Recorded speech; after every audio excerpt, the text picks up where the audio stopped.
Hey everyone, on today's episode of the Security Swarm podcast, I've got Eric Siron on the show, and today is our 50th episode. Now for our 50th episode, I've kind of broken it into two parts. So today's episode is the first half, and the next week we'll be seeing the second half of this episode. And what we did is we went and looked back at all of the topics that we've discussed over the last year and some change, the last 49 episodes, right? And what we found is that we actually covered a very wide breadth of security topics. We covered a lot of hard-hitting cybersecurity news. We provided a lot of insights, some good analysis, some good commentary and suggestions. A lot of great conversations have been had on this show over the last year. So we break down each episode, what we like about each episode. Is each episode still relevant? If yes, how has it changed? A lot of great discussion on today's episode of the Security Swarm podcast as we break down the last year of the show. Hope you enjoy.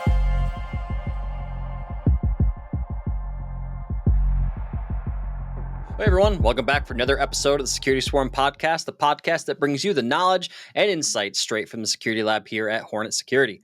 As always, I'm your host, Andy Surwich, and with me, I've got one of our regular recurring guests. I've got Eric Siron on. How's it going, Eric? Doing well. How you doing, Andy? Doing good. Hey, it's episode 50, 5-0. We started the show a little bit more than a year ago. Of course, by that logic, we're a weekly show. You would think we'd be like on episode 52, 53, 54 now, but we did take a few weeks off around winter, hence why we're just now at number 50, right? So a lot of shows do something special for, what do they call these milestone episodes, I guess, if you will. What I thought would be fun would be to go through our existing episode list, kind of look at the title, maybe a brief view of the description, and kind of say to ourselves, is this still relevant? Is it still valid in today's security world? Has it changed? Were we on the mark? Were we not on the mark? Most of these episodes are designed to be evergreen. That said, there are a couple of episodes we've done that have focused on really big burning news items for a given month or something like that. But I thought it'd be fine to kind of do a retrospective here. What do you think? Should we get started? So yeah, we've got 49 episodes to go through here. And as our viewers know, or listeners know, we try to aim to be in the 30 to 40 minute range, sometimes 25, sometimes 45, but that's kind of the rough area we're trying to get into. So anyway, going all the way back to episode 1. Episode 1, we used ChatGPT to create ransomware. Still valid? Yes. And what's funny about this is, this was 2 weeks ago now, 3 weeks, 2.5 weeks, somewhere in that area. I actually spoke at InfoSecurity Europe in London on the AI and security topic. Again, 2.5, 3 weeks ago. And one of the things I discussed, it was not the focal point of the talk like it was for this particular podcast, but I did talk about this topic as part of my session. And back when we were experimenting, this came out in April 2023. That's when GPT, hit the shelves and everybody was losing their minds about AI, right?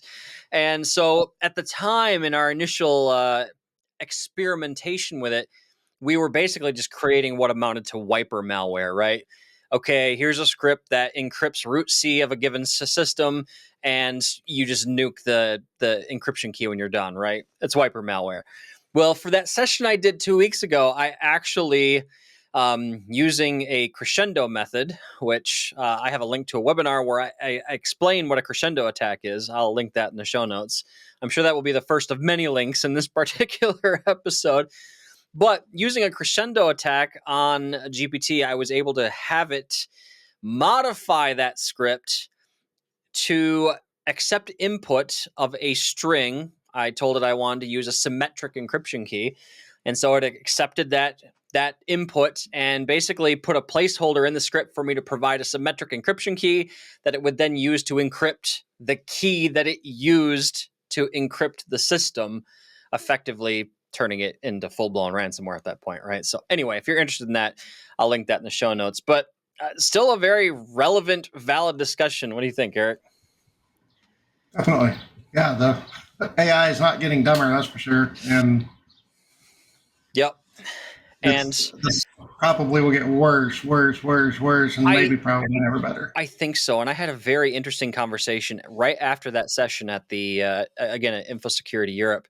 Had a guy come up to me and we were talking about this, and he had some interesting insight in that, you know, major LLM providers, Google, OpenAI, all the big ones, they've been trying to put all these ethical guardrails in place, right? But when you look at generative AI, I mean, it's designed to produce generated content based on what could be a completely generalized user input, right? Or a specific, or an insanely specific user input. His point was, and I tend to agree with this the more I think about it, is with a system that is designed to do that, is this a solvable problem? I'm not sure it is. I don't know. I would think they would have solved it by now if it was an easy problem to solve, but it might be that whole like innovation first and then we'll secure it later type of thing, but I don't know. Yeah, I'm afraid anything I say on this will be wrong within a few weeks, if not months. So at some point somebody's going to look what that guy said. Nobody ever needs 16 megabytes of RAM. Hey, well, we're gonna come back to this later, I'm sure. But there was one episode we had where you made a prediction about an attack on the Microsoft cloud, and you ended up being right. So, we'll just say, I'm just pointing that out. I want to be careful on this AI stuff. Fair enough. Fair enough. Well, moving on to episode 2, and this one's funny because you and I recorded episode 2, and it was how tech pros handle security news, and the whole crux of this particular episode was, oh my God, there's a 0 day or some big news item. Like for example, this is top of mind for me today, as of this recording, June 24th. There are alleged rumors that the Federal Reserve was hacked, right? So when these big things happen, how should technology professionals respond? And I think it's every technology professional has to know what their process is when this happens. So if I go back, put my system admin hat back on and go back into the trenches, like when I hear about a 0 day, okay, the first thing I'm looking at is what's the software vendor's recommendations? Is there a fix? If there's no fix, what's the mitigation? What's the level of effort needed to either apply the patch or do the mitigation? Plan, right? And then execute. That's what my process always was, and I imagine yours is probably similar, right, Eric? Yeah. Fortunately, I'm in a lot of places where I did get a lot of help from security offices and whatnot. So right. I'm a little bit lazier, I think, than some people can afford to be, just because I'm going to get hit with a lot of the pre-filtered news. Right. So, right. Yeah. There. Then of course, there's a process. Even no matter what, there's always okay. Here we go. We're ready. And I mean, depending on what it is, I mean, the installation process, the mitigation process may be different, right? But generally, that flow is the same, right? Info, research, plan, execute. You just got to get that down, and I think you'll be good to go. So, anyway, that was a highly abridged version of what we talked about in episode 2, but be sure to check out episode 2 if you need a little help with that process. So, episode 3, the reemergence of Emotet and why botnets continue to return. So Emotet, it's something that we talk about on the regular here at Hornet Security because we're an email security company, right? And we see Emotet from time to time. And haven't seen them rise really big on the radar recently. We hear bits and pieces of them from time to time here and there, but just doing a Google search really quick as we were planning for this show, Eric, right? Like Gizmodo reported, what was it, a couple days ago, I think it was, 5 days ago, according to Bing search, world's most dangerous malware botnet disrupted by global police sting. So apparently the what was it, operation called Operation Ladybird has successfully disabled the infrastructure behind Emotet. So this leads into the second part of that title for episode 3, why do botnets continue to return? And well, what's the saying? You chop off the head of the hydra and three more sprout back, right? I mean, it's that constant cat and mouse game. And you think about all these different data centers, and you have, from a law enforcement perspective, you have multiple areas of jurisdiction, right? If I'm a police officer in the U.S., obviously I have to go to great pains to get a server taken down in, I don't know, Vietnam, right? That logistical side of it in and of itself makes it difficult. I mean, I'm amazed that we're able to disrupt botnets to any degree, let alone, as much as they have in this particular case. And I know QuakeBot was taken down not that long ago. Yeah. What do you think, Eric? Well, I think from the attacker side, if it works, why stop using it? Yeah. So, like your news article says, they found the infrastructure. Okay, we'll find different infrastructure.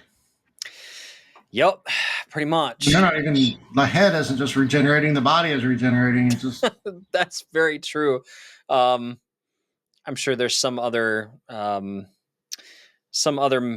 metaphor we could come up with. Not a hydra. There's, what is it? An earthworm can live if you cut it in half, and I don't know. I'm sure there's some weird underwater creature that does that too. But anyway, sponge, maybe, I don't know. Right.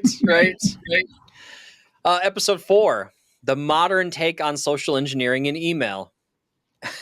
This is a problem that I like the AI thing. I'm not sure this problem is ever going to go away. No, As long social as engineering will always be the easy way, easy way in. For sure. As long as it's humans that are reading and interacting with email, this is always going to be a problem. I don't see any other way around it.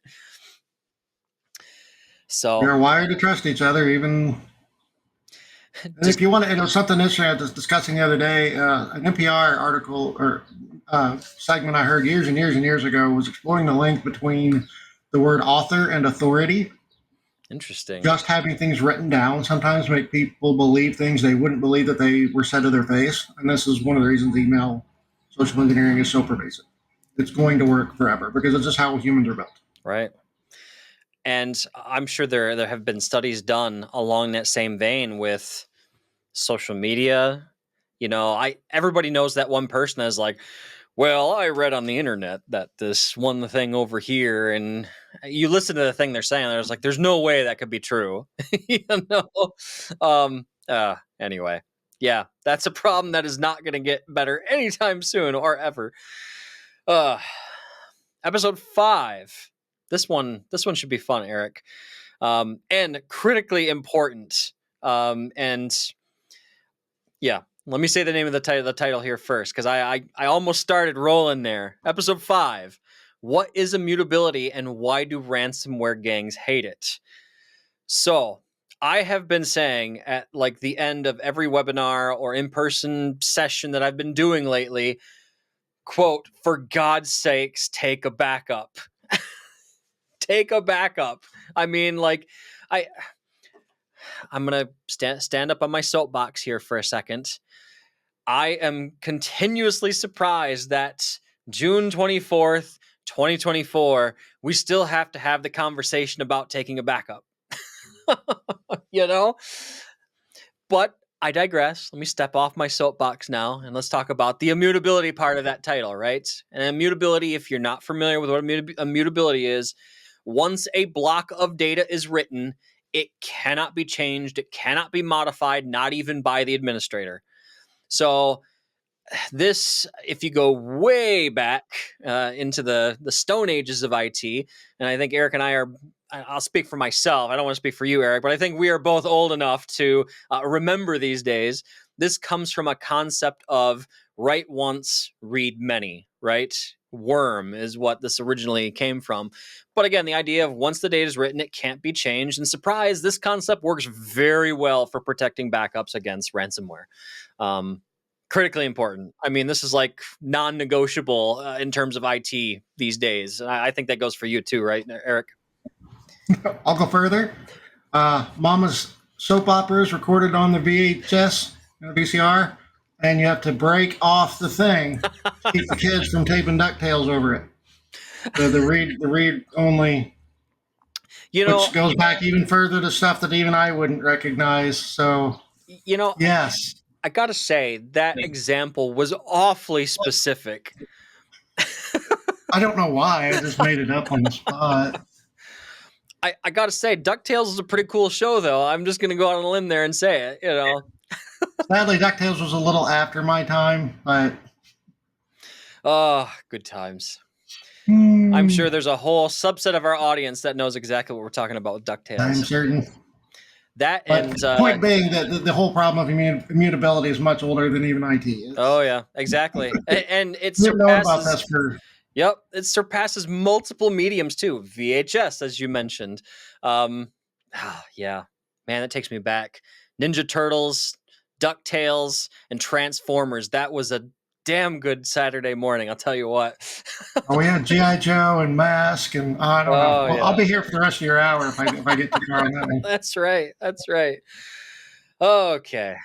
Episode number 6 is with our good friend Paul Schnackenberg, and we were talking about the question of how secure is Microsoft 365? Valid question. I would say it's even more valid today, what with all of the news coming out from Microsoft with security issues, concerns about security practices, concerns about security culture. Any enterprise IT organization, especially healthcare organizations, like I know you work in that healthcare space in the IT sense, Eric. It doesn't matter what platform you're using. I think that's a question that should be asked. How secure is the platform I'm using, right? And so in that particular episode, Paul and I kind of talk about 365 specifically. And I've always, and I'll say this about any security product, it's as secure as you make it, right? Generally speaking, there's some old legacy apps that, you make it as secure as you can, and there's still, a hole big enough for you to throw a freight train through it, but generally speaking, most modern day platforms, I would feel that's true about. Thoughts? What do you think? I see you just laughing. You don't want to touch that one, do you? No, not at all. Okay, we'll move on. There's a lot of if, then, maybes, it depends. A lot of those types of questions around that. Yes. Agreed. And then the fun part is when you say something and somebody else goes, "Oh, no, that's not right." Okay. Yeah, that's true. Everybody's got their own, and I feel like this will be a big pendulum swing forever. Because as soon as you go, "Oh, Microsoft 365 is as secure as it not," then somebody jumps up and goes, "Well, let me build your Exchange environment." Oh yeah. So, are you prepared to put your signature on the line that says that what you're doing at your little MSP here is actually better than what Microsoft does? Are you ready for that? Right. Because you put that out on the internet, and I feel sorry for what's going to. Yeah. Dude, that's a big gauntlet to throw down. That's very true. You and I are going to come back to this point. There's an episode I know of coming up that we're going to talk about this again, I'm sure, briefly. So, okay. So we're moving on to episode 7. And I want to keep us moving here because I know that, we have a finite amount of time, but a discussion and analysis of QuakeBot. So that was, I had Umu Alamdar, the head of security lab here at Hornet Security on. He's a wealth of knowledge when it comes to, QuakeBot, all kinds of security stuff, but he especially knows QuakeBot very well. And so we kind of peel apart QuakeBot, what it was, how it operated. And I'm talking in the past tense because, again, QuakeBot was majorly disrupted last year. I want to say it was last year, April now, March, somewhere in that area. We have seen it pop up again. Surprise, a botnet coming back in some way, shape, or form. But a great episode if you want to know the inner workings of QuakeBot. So good one there. Episode 8, ATP, Advanced Threat Protection, a must-have in today's ecosystem, and absolutely feel very strongly about that myself because I am a security evangelist for Hornet Security. I talk about ATP from our perspective quite frequently. Now, that particular episode, as folks know, every episode is designed to be very vendor agnostic. When we talk about ATP in that episode, it's more of from a perspective of what is ATP, And if we do mention the product, it's strictly from like an example point of view. So people have a general idea of like what that feature is or how it works in a real example. But when I look at advanced threat protection, it's an absolute must-have because we learned very quickly in the last 10, 15 years that hash and signature-based detection methods don't work very well. And if you're not familiar with what those detection methods are, a hash or signature-based detection method basically is me, the secure mail gateway. I have a list of known bad things. An object comes through. I'm going to compare that with my list of known bad things, right? Basically, I'm the bouncer. Are you on the list? Are you allowed into the club, right? And surprise, right? We found out that doesn't work very well for modern day attacks. And so that's where things like advanced threat protection come in. Advanced threat protection typically involves more sophisticated detection methods, right? Things like heuristics, behavioral indicators. And I know it's a buzzword, but I'm going to say it. We use AI, NLP, and machine learning to help with those detection methods as well, too, right? So an example, and again, this is just an example, so you kind of know what an advanced scanning method would be. So in our particular ATP product, we have the ability to analyze emails going to the CEO. And, oh, hey, this one the CEO just got or is going to the CEO's mailbox. He or she doesn't normally receive things that look like this, right? This looks a little odd. So we're going to raise a flag for somebody to take a look at it, right? Based on a number of key things. So that is to stop those business email compromise type of attacks, right? Eric, any strong feelings on ATP before I move on to episode 9? Not beyond what you hit.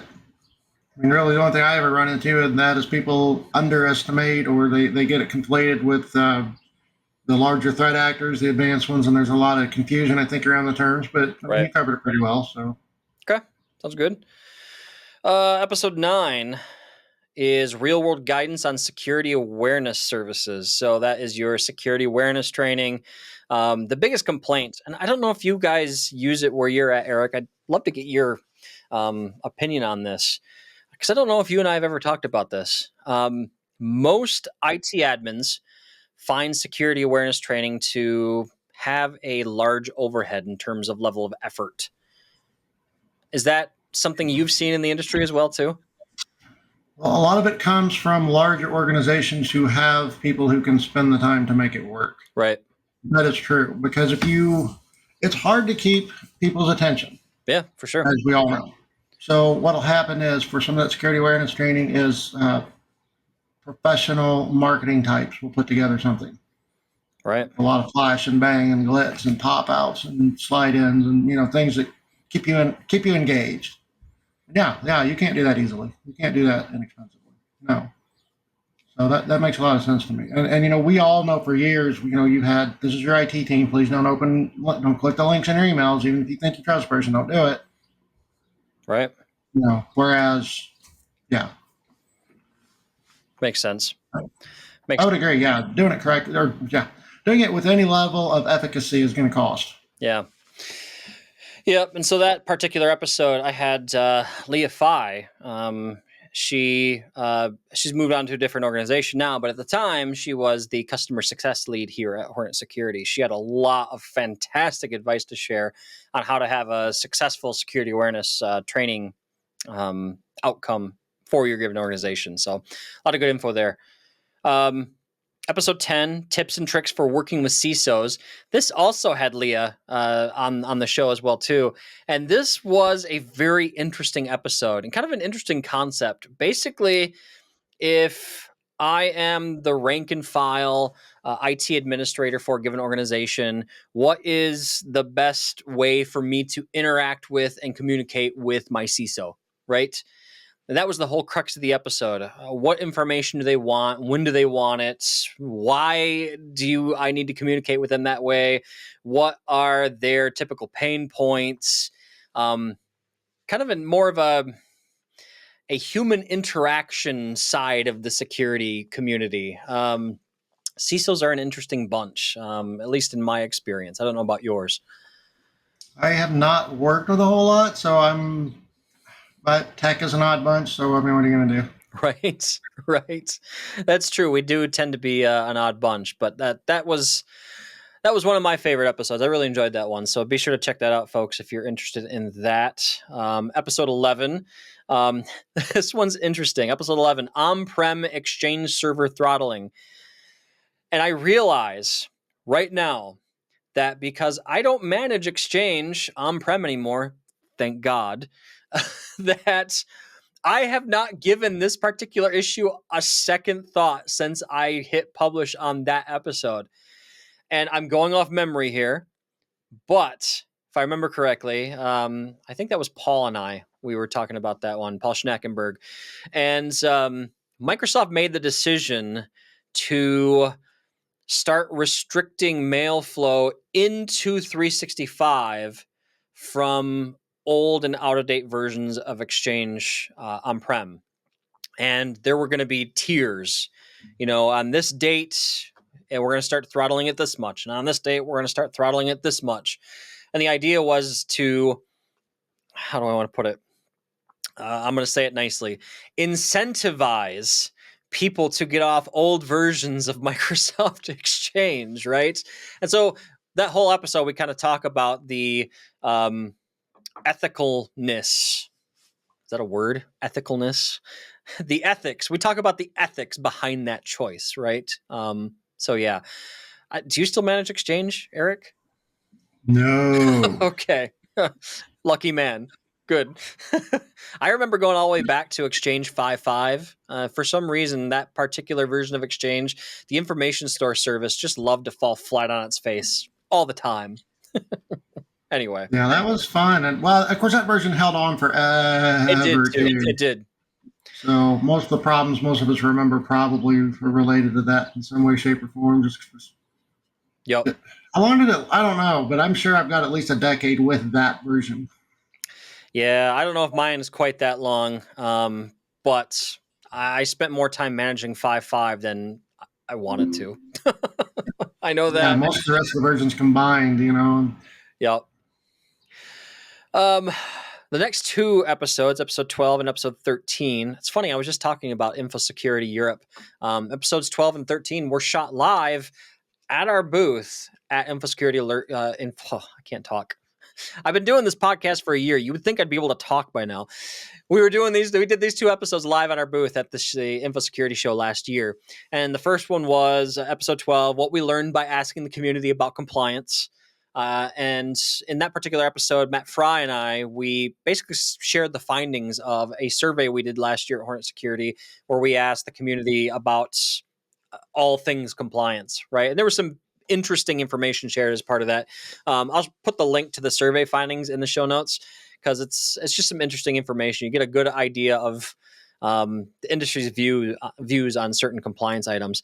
The other one I had Martin Tanner from ADM Computing on stage with me at that particular show, and we were talking about real life security horror stories, and there were some interesting ones there, right? Like the one I shared. I think I've talked about it. Well, I was going to say, I think I've talked about it on the show before. I'm talking about an episode we recorded in which I talked about this story. So of course I've talked about it on this show before. There's my mistake, dumb moment for this episode. Anyway, but it's always fun talking about those real life horror stories, right? So the one I'm thinking of is I talked about an insider threat situation we came across one time. Where it was a forward all rule on a knowledge worker's endpoint, basically the head of engineering for an organization, basically sending out designs company intellectual property out to an outside source, which is not great. Yeah. It occurs to me, Eric, I'm not sure I've had you on to talk about IT horror stories before. Maybe that's an episode we need to do. Yeah, I could add a few. So either horror stories, or another fun one would be like, how do I want to word it? Whimsical, weird, and funny IT requests or something like that. We're getting to that point. I think we've all been around long enough that, your local radio DJ at some point will have like news of like the world's stupidest criminal or something. We could probably come up with something similar for this too. Oh, I'm sure. I have no doubt. No doubt. The crazy and no doubt. How did you think you were going to wait? Whatever. Yeah. Hey, folks. Andy again here. Hey, just a quick reminder, this is a 2-part episode. So we just wrapped up part 1. We'll be back again next week with part 2 of this episode as Eric and I continue our commentary on the last year, the last 49 episodes of the show. Hope you enjoyed today's episode, and we'll see you again next week. Thanks for watching.